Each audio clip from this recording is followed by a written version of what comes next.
Hi there, Professor Davis here, and I am going to be doing a short presentation today on business communication skills and how these business communication skills can help you in your chosen fields, in your current careers, and just potentially in your future careers as well.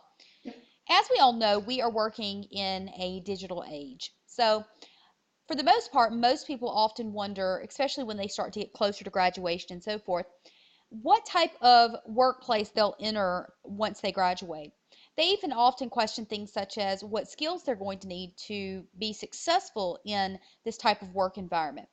Well, you can generally expect that in any workplace and work situation that you're going to enter, that you're going to be introduced to a fast-paced environment, one that's very competitive, and one that's also highly connected to a digital environment of some form.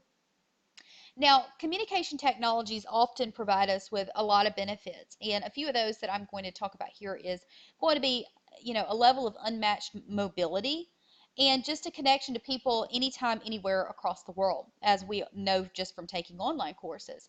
We live in a time where digital communication is not just asynchronous, meaning that it's not necessarily real-time communication. It's something that can be done delayed. And an example of that might be, for instance, email. That's not something that's instantaneous communication. But we also live in a world nowadays where virtual communication or digital communication is not just asynchronous, but it's synchronous as well. So a lot of times we use programs and softwares and things like that to communicate with each other in a synchronous manner, meaning in a real-time manner where we're face to face, even though we're not in the same room with each other. A lot of times that can be done through Skype meeting places. It can be done through WebEx, Adobe Connect. There's just so many programs out there that allow us to meet in a virtual setting at a specific time that's conducted in real time. So communication technology provides us that, and also, like I said, it provides us this access to mobility and just being able to meet with anyone at any time and anywhere in the world. One example that I personally have of that is I've conducted meetings while on vacation in Mexico. Um, my husband and I own multiple businesses, and as you know, I'm also a college professor. So I have to have a level of mobility there, and that's where this kind of digital communication, especially in my world, really plays a big difference in if I'm going to be successful or not. And you'll see the same in your career fields as well. Even if you're not going into the field of business, you're still going to have that level of mobility and that connection to other people through digital means.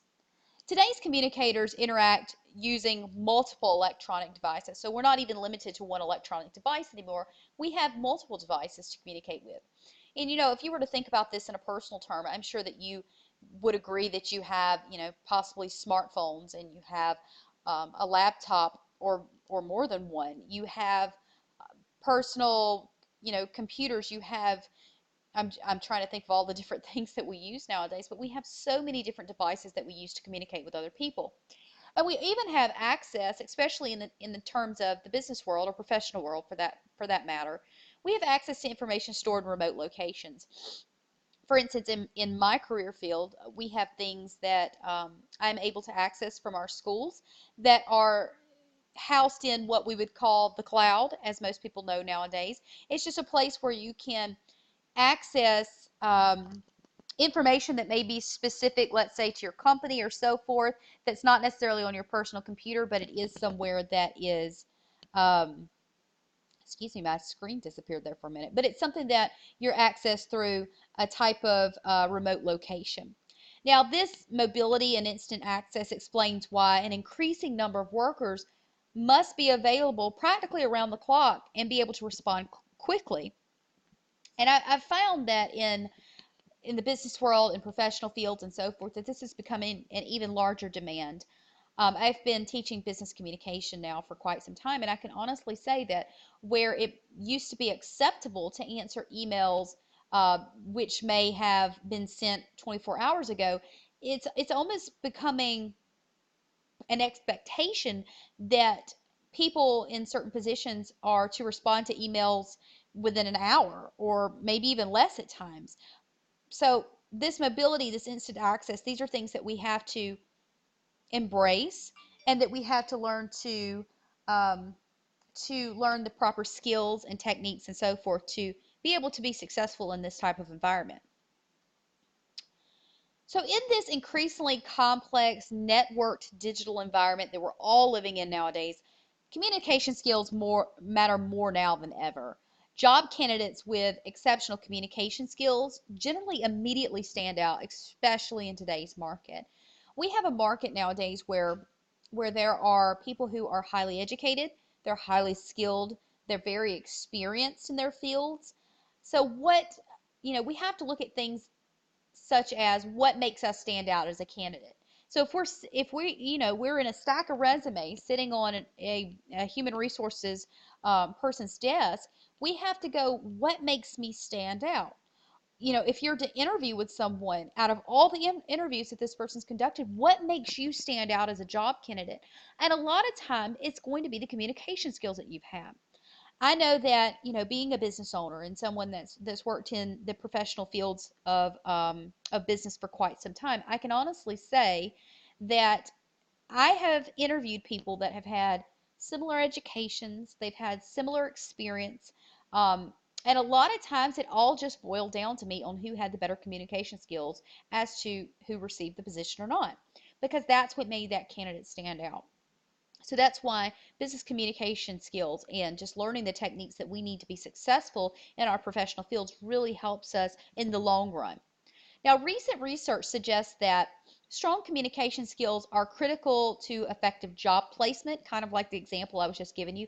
Job performance. I can't tell you how many times I've tried to communicate my ideas to another person, an employee, um, and I felt like I was effective with my communication, but that something missed there, so it affected their performance. And that's when I had to go back in and look at myself and go, okay, how could I have made that better?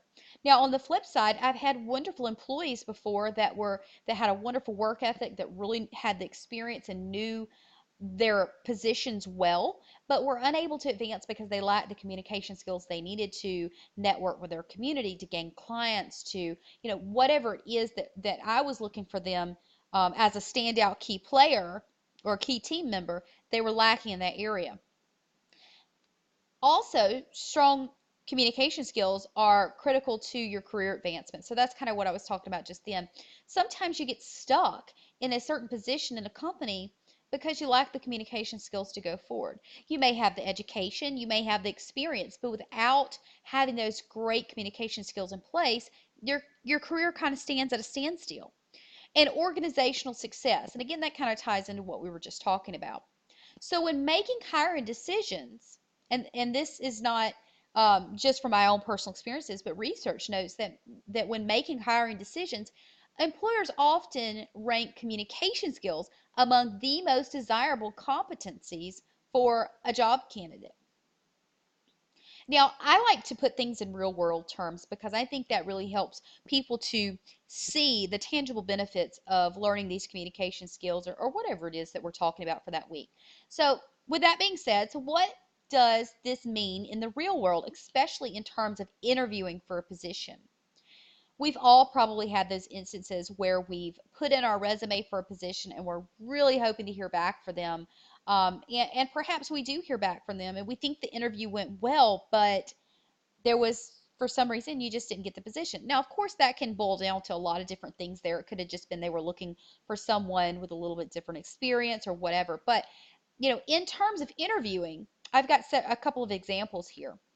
Kurt Gray, who is the Senior Vice President of Human Resources for a very well-known defense contractor, says that often this very large defense contractor requests a writing sample from job candidates to literally see if the candidate can write, and also to see if the candidate can clearly organize and share their ideas.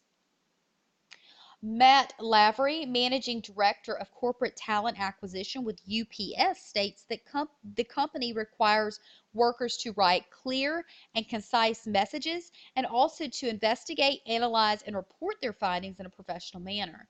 So these are two very large corporations that are saying, hey, these communication skills matter. And not only do they matter, but we're going to make sure that people we're interviewing have these skills before they get the position.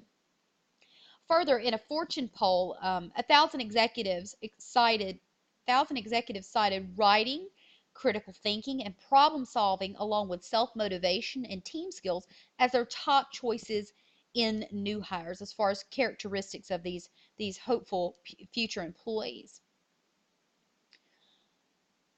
So writing skills, as you can see, especially through those examples, writing skills can be your ticket to work, or, and I hope this isn't the case for you, it can be your ticket out the door. So according to a recent survey by the National Commission on Writing, which studied 120 American corporations, 2/3 of salaried employees have some type of writing responsibility. Looking at my personal life, of course, as a academic professor, I have a huge writing responsibility. Now, I probably would say that I have more writing responsibility than the average business person. But if I were to take that experience aside and look at two of the businesses I own, just being a business owner means that I have to have some level of writing skills. I need to be able to come up with, just a plethora of different things, business plans and proposals. I have to be able to communicate with clients and prospective buyers, and I have to be able to construct business reports and so forth that really convey my ideas and almost sell them at times. And of course, no matter what field you go into, there's going to be some level of writing there. So, out of these, 2/3 of the salaried employees that have to have some form of writing skills in our job market nowadays, 1/3 of these individuals do not meet the writing requirements for their positions. Uh-oh, that's the ticket out the door, right? That's what we don't want. So what does this mean? Well, Gaston Camperton, the executive and an executive and College Board president, stated that businesses are crying out. They need to have people who write better. Effective writing skills can be a stepping stone to a great job opportunity, or, if poorly developed, may derail a career advancement, a position, just a career as a whole. And that's not something that we want to see in our students. Writing skills can be a marker of high skill, high wage, and professional style of work.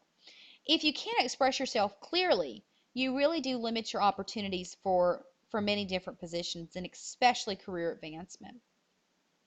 So while we often use e-communication, in our digital age that we live in, we often use e-communication writing in our daily lives in the form of text messages and Facebook posts and just so much more. We must remember that employees expect more from our writing.